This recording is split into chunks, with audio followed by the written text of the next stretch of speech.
Hey everybody, it's me Chris. I'm back over here in the kitchen. Today I'm going to show you how to make caramelized onions. And it's a great thing to have around the house. You keep them in the fridge, they freeze very well, and you use them on sandwiches, you can use them on pizzas, in quesadillas, as a topping for hamburgers or hot dogs, or even just on top of some grilled chicken or some grilled steak. A really delicious thing to have. I'm going to show you how to make it. Let's take a look at the ingredients. All right, so guess what we need to make caramelized onions? We need onions, right? So that's the star of the show. And you really want to make sure you get a sweet onion. These are the ones I got from Costco. They're really good quality, a high sugar content. Or you might have seen in the supermarket Vidalia onions, right? Those are a specific kind that are mostly found in the South, which are really, really delicious and perfect for this. Other than that, I have some extra virgin olive oil, some salt and pepper. This is optional, but I like to add a little dried thyme leaves. And I have some balsamic glaze just to give it a little bit of extra flavor and sweetness. I may add a splash of white wine, which is also optional. And then to cook these, you really want to have a nice wide, this is my Le Creuset 3.5 quart brazier. It's got a heavy bottom, it's cast iron. You just want a nice even heat because we got to saute these for a while. It's going to take 15 to 30 minutes to properly caramelize them and really develop the flavor. All right, so before we get started, I'm just going to cut and peel all my onions. And I'm going to start these the way I do all my onions. I'm just going to cut off the ends. I'm going to cut them in half like this. And then I'll just peel the outer layer. Okay, so there's no paper. And I'm going to do this for all of these onions, and then I'll show you the next step.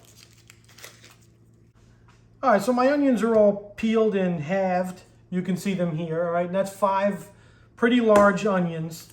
And now the goal here is to cut nice thin slices. And what I recommend is, when you're cutting a lot of vegetables like this, especially larger pieces, you want to use a larger knife. So this is a 7-inch cleaver style knife that I like to use. It's a pretty heavy knife. I make sure it's nice and sharp, and it just really helps me kind of get through.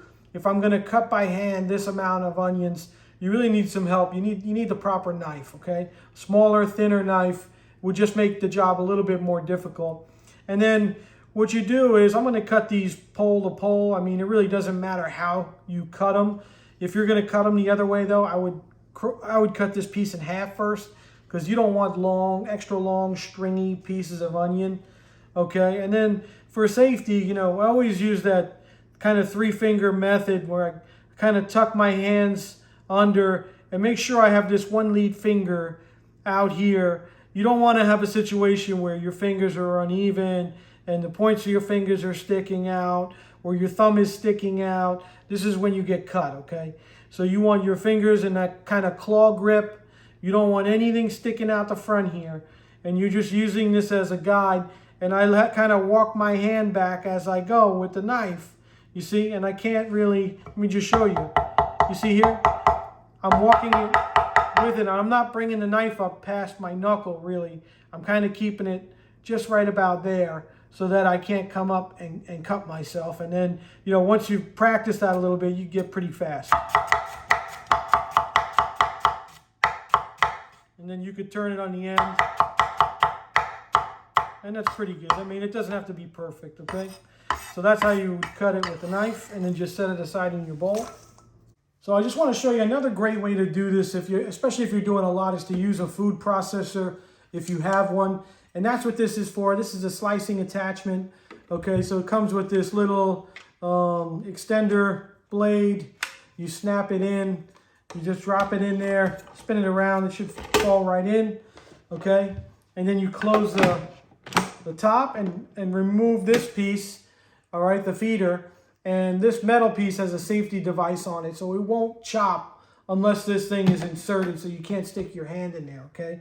And then you just turn it on, and then what you can do to make this job a lot easier is I just take my onions, and I want to slice them the same way as I did with my knife, so I have them pole side down, okay? And then you just press in your attachment,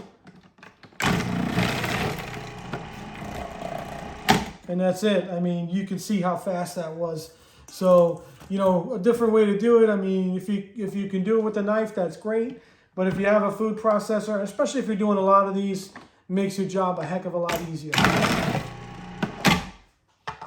All right, so this is what it looks like. You can see it's a lot. It's probably about a good 8 cups or 10 cups of sliced onions. These are ready to go, so let's go over to the stove and we'll start cooking. All right, so I got my pan on medium-high heat, and I want to add at least a good 2-3 tablespoons of olive oil. All right, now all the onions just get dumped right into the pan. And now I'm going to season these right away, okay? So a couple nice big pinches of kosher salt, just like that. Some fresh black pepper. And then the dried thyme. Not too much, just a little bit. Maybe half a teaspoon. All right, and you should be able to hear the onions and the oil start to sizzle a little bit. The pan's really starting to come up to temperature. So I'm going to stir these up a little bit. And again, I'm starting on medium-high. I really just want to get these things cooking, start to get them to soften up a little bit.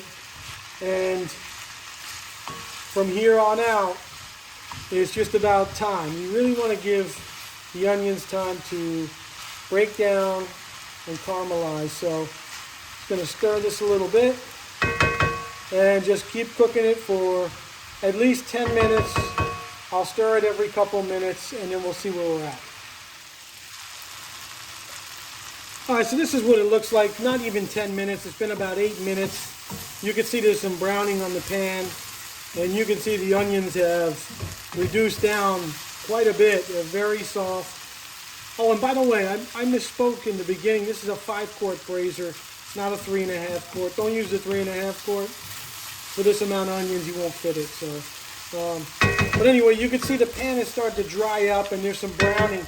So at this point, you can either take some water, or I like to just use a little splash of white wine, just about a quarter to a half a cup, and kind of get everything off the bottom. And then I'm going to lower the temperature here. I want to lower it down to medium-low for the rest of the way. Okay? All right, so this is what we look like 20 minutes in. So first 10 minutes, I had it on medium-high to get it started, to get the cooking process started. Then I added some white wine. I turned it down to medium, low, medium. All right, and continue to scrape the bottom if you see anything. And I'm just going to lower this a little bit more. And from here, I mean, you can go another 10 or 20 minutes and get as much browning as you want. That's completely optional. And then also optional is this step. I like to add a little balsamic glaze, okay? And just for some extra flavor and sweetness. And just give that a stir. And I'm just going to let this simmer on low just another 5 or 10 minutes, and these will be done. And I like to make a big batch, so I take these little 8-ounce deli containers and just freeze them. And these things will last a long, long time in the freezer. So there you have it. These are the caramelized onions, and these look amazing. They smell great. And these are fantastic. I really like putting these on like a chicken sandwich, a grilled chicken sandwich, or a chicken pizza. They're absolutely fantastic. And hey, I hope you like this video. Please like, share, and subscribe to our channel. Maybe tell a friend.